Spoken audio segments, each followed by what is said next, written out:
Oke, assalamualaikum warahmatullahi wabarakatuh. Perkenalkan, nama saya Farhanay Rizaldi dari kelas PN02 Genap dengan NIM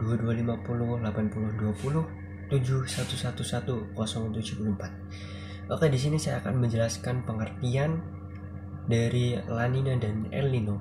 Tidak cuma pengertian, ada waktu, kemudian proses serta dampak yang akan dihasilkan dari El Nino dan La Nina.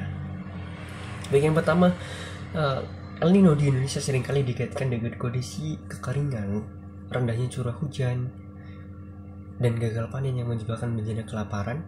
Tentu kondisi tersebut menimbulkan kerugian bagi masyarakat. Namun, adanya fenomena El Nino tidak selalu merugikan. Terdapat keuntungan lain yang dapat dimanfaatkan, khususnya bagi sektor perikanan yang juga menjadi salah satu penopang perekonomian rakyat. Oke, sekarang kita mulai dari pengertian terlebih dahulu. Pengertian El Nino adalah fenomena memanasnya suhu muka laut di Samudra Pasifik bagian tengah, tengah hingga timur. Dampaknya beragam dan sangat luas. Misalnya, ketika terjadi El Nino, maka kawasan Amerika Latin akan mengalami peningkatan curah hujan yang tinggi. Namun berbanding terbalik dari Amerika, bahwa Indonesia akan mengalami kemarau yang sangat panjang. Di situ ada perbedaan drastis antara Amerika dan Indonesia. Kemudian pengertian dari La Nina adalah kondisi yang berawalan dari El Nino, berlawanan atau berbanding terbalik, yaitu fenomena turunnya suhu permukaan air laut di Samudra Pasifik dan suhunya lebih rendah dibanding kawasan sekitarnya. Terjadinya La Nina menyebabkan dampak yang juga berlawanan dengan dampak El Nino, yaitu wilayah Indonesia yang mengalami intensitas hujan lebih tinggi. Kemudian kemarau sudah tidak ada lagi dari tahun-tahun sebelumnya.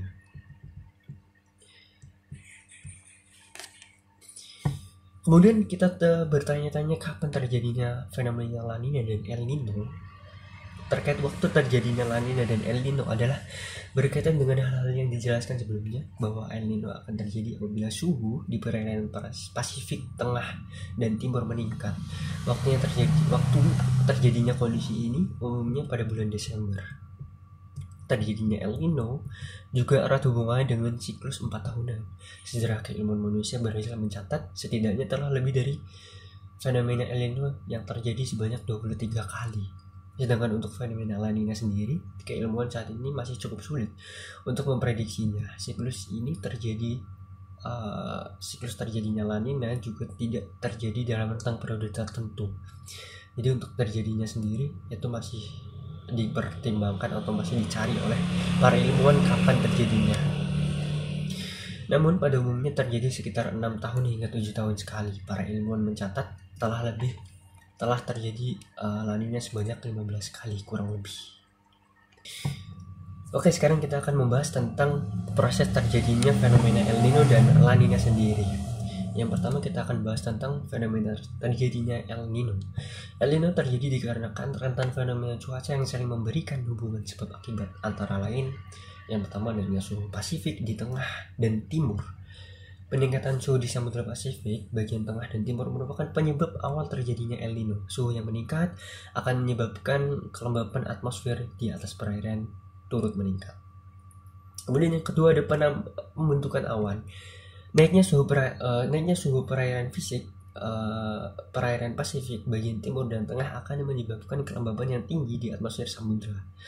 Hal ini juga membentuk atau memicu awan yang berpotensi meningkatkan curah hujan di kawasan tersebut. Kemudian yang ketiga, pertemuan awan terhambat.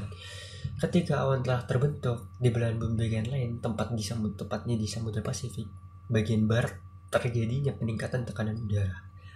Kondisi tersebut menyebabkan hambatan pertumbuhan awan di atas perairan Indonesia bagian timur. Terhambatnya pembentukan awan ini disebabkan menurunnya curah hujan atau jauh di bawah rata-rata normal. Kemudian kita akan membahas tentang proses terjadinya La Nina. Sama halnya dengan proses El Nino, bahwa La Nina ini terjadi melalui proses-proses yang bertahap. Meskipun sulit diperkirakan, namun secara umum proses La Nina terjadi karena kondisi berikut. Yang pertama, menguatnya angin di Samudra Pasifik.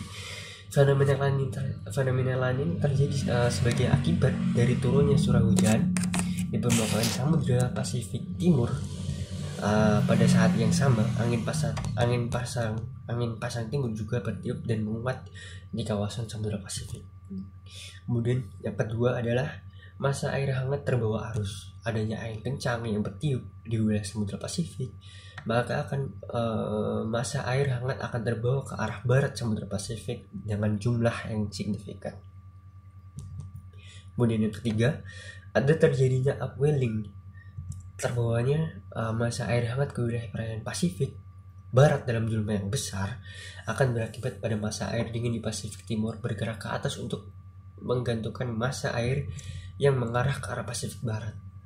Kondisi demikian disebut dengan upwelling yang terjadi akibat pergantian masa air yang berbeda suhu di perairan laut tersebut.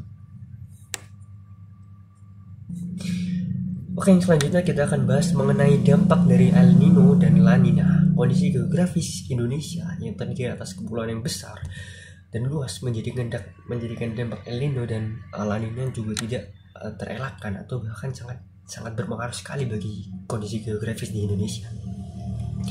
Dengan dampak yang berbeda-beda tentunya. Untuk melihat dampak dari El Nino terhadap curah hujan, maka digunakan analisis sifat curah hujan bulanan.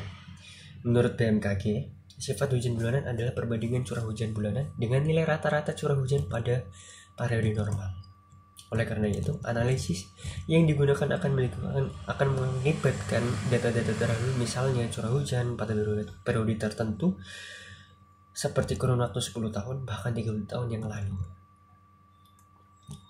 Oke, kita akan langsung bahas dampak dari El Nino-nya sendiri. Adalah secara global dampak yang akan ditimbulkan dari fenomena El Nino adalah melemahnya angin pasat timur, kemudian sirkulasi monsoon turun melemah, kemudian ada lagi akumulasi curah hujan di wilayah Indonesia, Amerika Selatan atau bagian utara berkurang.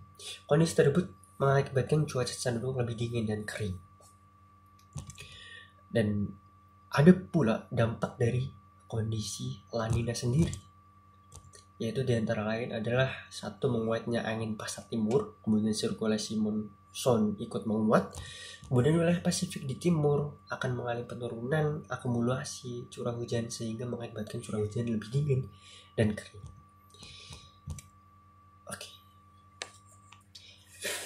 Oke, mungkin cukup sekian penjelasan mengenai kondisi El Nino dan La Nina. Ada kurangnya saya mohon maaf, dan saya berterima kasih banyak atas perhatiannya selama ini. Cukup dari saya. Wabillahi taufiq wal hidayah. Assalamualaikum warahmatullahi wabarakatuh.